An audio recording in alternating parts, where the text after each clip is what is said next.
వెళ్ళిపోతున్నావా మావా? సర్లేరా, క్యాలెండర్లు అన్నాక కొత్త సంవత్సరాలు వస్తా ఉంటాయి, పాత సంవత్సరాలు పోతా ఉంటాయి. ఏడవద్దండ్రా. మేము ఏడొస్తుండేది నువ్వు వెళ్ళిపోతున్నావని కాదు, ఏమి ఈకుండా వెళ్ళిపోతున్నావని. మీరేమైనా చిన్న పిల్లకాయలా పోయేటప్పుడు డబ్బులు ఇచ్చేసిపోయేదానికే. అయినా నేను ఏమి ఇవ్వకుండా వెళ్ళిపోతానని ఎట్టనుకున్నారు? ఏమైనా ఇస్తాదా? ఎన్నో జ్ఞాపకాలు ఇచ్చినాను కదా. జ్ఞాపకాలు ఇచ్చినవా? మనం T20 వరల్డ్ కప్ ఎప్పుడు విన్నామా? 2024లో. నా జ్ఞాపకమే.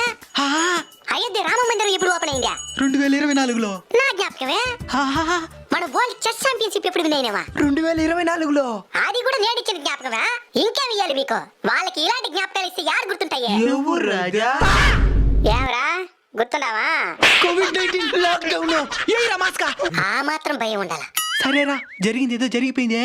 ఇక మీద మన భవిష్యత్తు మీద శ్రద్ధ పెడదాం అనుకున్నా. అడు తిరిగి నా మీదగా వస్తాడు అనుకున్నా. బాగుండవా మావా? బాగుంటాను బా.